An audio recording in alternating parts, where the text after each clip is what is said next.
Brigadier retired वकार हसन साहब ने हमें ज्वाइन किया। सर बहुत शुक्रिया आपके कीमती वक्त का। वकार साहब, कोर कमांडर्स कॉन्फ्रेंस जो है वो ख़त्म हो चुकी है। शुरा ने कहा कि रियासती इदारों अवाम के दरमियान खलीज पैदा करने वालों को मायूसी के सिवा कुछ हासिल नहीं होगा। दहशत गर्दों, सहूलतकारों और उनकी हौसला अफजाई करने वाले अनासर के खिलाफ रियासत ताकत से निपटेगी। जी thank you very much. I think it's follow up of 3-4 major events जो पिछले दिनों में हुए हैं। उसमें डेफिनेटली SIFC का जो आगे मूव है basically which has guarantee from the last government, उसके ऊपर I think economy is definitely agenda number 1। तो सिक्योरिटी के इश्यूज हैं अफगानिस्तान से, आपने देखा है कि कॉन्टिन्यूसली दरअंदाजी भी हो रही है और टेररिस्ट अटैक हो रहे हैं। एंड देन ऑफ कोर्स 6 सितंबर गुजरा जिसमें बड़ा जरूरी था कि उसको फॉलो अप करके तमाम मुसल्लह अफवाज को खराज तहसीन भी पेश किया। जिस तरह कौम ने यकजहती का इजहार किया 6 सितंबर को, आई थिंक उसका शुक्रिया भी अदा किया आर्मी चीफ ने। And then I think it was internal also, जो इंटरनली जो definitely operational let's say environment है, उसके बाद ऑपरेशन इंस्ट्रक्शन वगैरह निकलती हैं। सो आई थिंक 3-4 ये बड़ी चीजें हैं। और इसमें एक और जो बड़ा फैक्टर था इंफॉर्मेशन डोमेन में, it was again reminding the nation and the military and the army के जो कोशिश की जा रही है वेट क्रिएट करने की, specially follow up of 9th में, वो जो है उसको किसी तौर पे भी कामयाब नहीं होने दीजिएगा। उस पर आई थिंक काफी सारा काम हुआ भी है और इंशाल्लाह ताला चीजें और बेहतर हो जाएंगी। So I think these are 4-5 major aspects of this conference. उसमें जो अफगानिस्तान नेट से है और टेररिज्म की जो वारदातें हो रही हैं, आई थिंक उसमें भी इंटरनली काफी सारी बातचीत हुई है कि उसको ऑलरेडी अफगान गवर्नमेंट को कम्युनिकेट कर दिया गया एंड मे बी जो है पाकिस्तान जब जरूरत महसूस करेगा तो उस पर एक्शन भी लेगा। So all told I think it's a very positive message to the nation and to the army कि कौम और आर्मी जो है साथ साथ है और इंशाल्लाह जो भी चैलेंजेस हैं उसको निपटने में मिलके आगे चलेंगे। और SIFC I think is going to be very very critical irrespective of कि इंटरिम गवर्नमेंट है या नेक्स्ट जो भी गवर्नमेंट आती है, उसके जो अहदाफ हैं और बड़े जरूरी हैं। पिछले दिनों शहबाज जैदी साहब आई थिंक कह रहे थे एक थिंक टैंक में कि अभी भी अगर हम नहीं करते तो 20 years डाउन द लाइन खुदा ना खास्ता we can die as a nation. तो आई थिंक इट्स क्रिटिकल कि इकोनॉमी को कम से कम वापस ट्रैक पे लाया जाए। इसमें ह्यूज पोटेंशियल है और that's why I think SIFC का भी जिक्र आया और डेफिनेटली प्राइम मिनिस्टर के ऑर्डर पे सब कुछ होगा। अभी आपने देखा है क्रैकडाउन शुरू हुआ है जो डॉलर माफिया पे, तो विद इन आई थिंक 74 और 72 आवर्स बड़ा फर्क पड़ा है और जितना पाकिस्तानी करेंसी ने गेन किया इतना ही अफगानी करेंसी ने लूज किया है। So that's the kind of mathematics that we see है। जी ठीक है, वकार साहब आप हमारे साथ ही रहिएगा। सैयद मोहम्मद अली साहब आपकी जानिब आऊंगी। जिस तरह से एलामिया में भी कहा गया है कि दुश्मन अनारसे से आहिनी हाथों से निपटा जाएगा, अब आप क्या देखते हैं कि पाकिस्तान को मजीद किन इक़दामात की जरूरत है?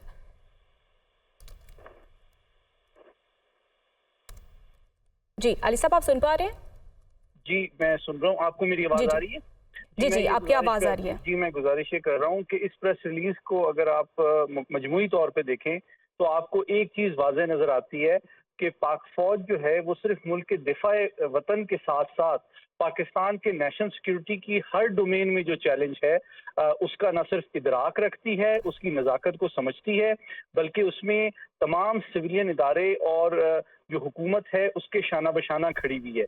चाहे वो माशी चैलेंजेस हों, चाहे वो सोशो इकोनॉमिक डेवलपमेंट के हों, चाहे वो दहशत गर्दी के खिलाफ हो, या चाहे वो इंफॉर्मेशन डोमेन में रियासत और अवाम के दरमियान गलत फहमियाँ पैदा करने का चैलेंज हो। तो इन तमाम चीज़ों का न सिर्फ उसको इदराक है और ये इस बात का सबूत है कि जो हमारे दुश्मन हैं वो पाकिस्तान को हर अंदाज में नुकसान भी पहुंचाना चाहते हैं, लेकिन फौज को इसका भरपूर इदराक भी है, समझ भी है और वो ज़रूरी समझते हैं कि हमारे सिविलियन इदारे, हुकूमत और अवाम का साथ इन तमाम चैलेंजेस से निमटने के लिए बहुत ज़रूरी और क्रिटिकल है। तो इसलिए हमारा सबसे बड़ा दुश्मन इस वक्त वो है जो कि हमारी सफ़ों में खलफिशार, बदएतमादी और शकूक पैदा करने की कोशिश कर रहा है। तो उसको दूर करना सबसे ज़रूरी है ताकि हम दाखिली और अंदरूनी और बैरूनी तमाम चैलेंजेस से मिलकर डिसाइसिवली उनसे ओहदा बरा हो सकें।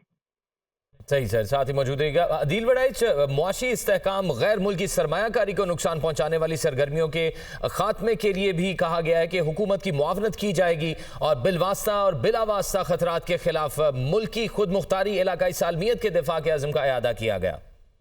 देखिए इस वक्त जरूरत थी एक ऐसा जेस्चर देने की, ऐसा देने की कि इंस्टीट्यूशन पूरी तरह इस मामले पे जो मुल्क भर में एक बड़ा क्रैकडाउन, और ये क्रैकडाउन कोई मामूली क्रैकडाउन नहीं है, ये प्रोलॉन्ग क्रैकडाउन किया गया है उस माफिया के खिलाफ जिस पे हाथ डालने को कोई तैयार नहीं था। इस वक्त आपको 2-3 बड़े चैलेंजेस का सामना है, जहां आप मुआशी जंग लड़ रहे हैं, जहां आप दहशतगर्दों से बराह रास्त लड़ रहे हैं, वहीं आपकी सफों के अंदर बैठे हुए लोग जो हैं वो कुछ और अनासर जो हैं उनको सर्व कर रहे हैं, बस एतमादी पैदा करने की कोशिश कर रहे हैं। तो ये तमाम चीजें एक दूसरे से जुड़ी हुई हैं, लेकिन चैलेंज बहुत बड़ा है, लेकिन रिजॉल्व भी बहुत बड़ा है।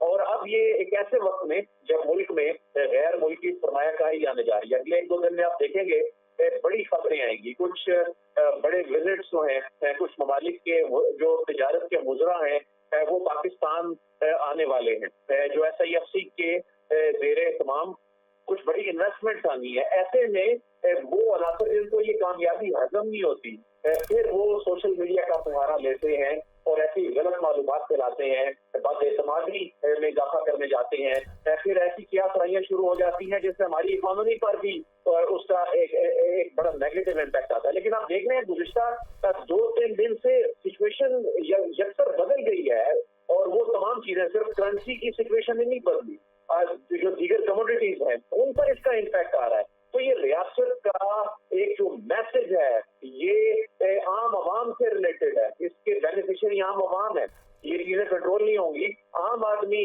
इस पर सफर करेगा।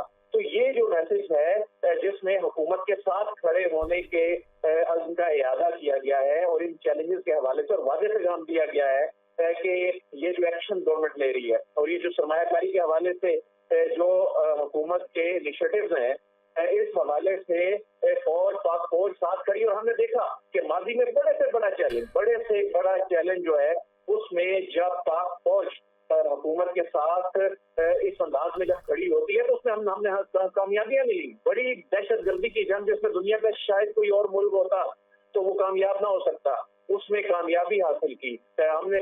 सही, अदील बड़ाइच हमारे साथ ही मौजूद रहिएगा। मोहम्मद इमरान, आपसे जानना चाहूंगा ये किन लोगों की तरफ निशानदही की गई है सोशल मीडिया पर जो प्रोपेगेंडा कर रहे हैं, बेसिकली निशानदही किन की तरफ की गई है? ये बुनियादी तौर पे ये एक कैंपेन चल रही है जो मुख्तलिफ जो मिलिट्री लीडरशिप है उसके हवाले से बेबुनियाद खबरें जो है वो की जाती हैं, मुख्तलिफ जो है वो बिल्कुल उसके हवाले से गलत और झूठ जो खबरें और प्रोपोगंडा किया जाता है जो उस हवाले से है कि शायद कोई एस्टैब्लिशमेंट के अंदर कोई इंटरनल कॉन्फ्लिक्ट और इस किस्म की जो प्रोपोगंडा की चीजें हैं जो वो सोशल मीडिया के ऊपर की जाती हैं, उस हवाले से उस तरफ इशारा किया गया है। ये जो इस हवाले से वो जो कोशिश की जा रही है जो कि बुनियादी तौर पे ये प्रोपोगंडा वो उसके अंदर फर्क जो है वो डाला जा रहा है अवाम के अंदर और इंस्टीट्यूशन के अंदर जो है वो इसमें दूरी पैदा करने की एक शौरी कोशिश जो है जो कीबोर्ड वॉरियर्स हैं वो कर रहे हैं। तो ये उस हवाले से है कि उनके साथ भी सख्ती से निपटा जाएगा। ठीक है, सख्ती से निपटा जाएगा। बहुत शुक्रिया मोहम्मद इमरान आपका। अदील बड़ाइच भी हमारे साथ मौजूद थे। दिफाई तज्जियाकार सैयद मोहम्मद अली साहब आपका भी बहुत शुक्रिया। दिफाई तज्जियाकार ब्रिगेडियर रिटायर्ड वकार हसन साहब भी हमारे साथ मौजूद थे। सबका बहुत शुक्रिया।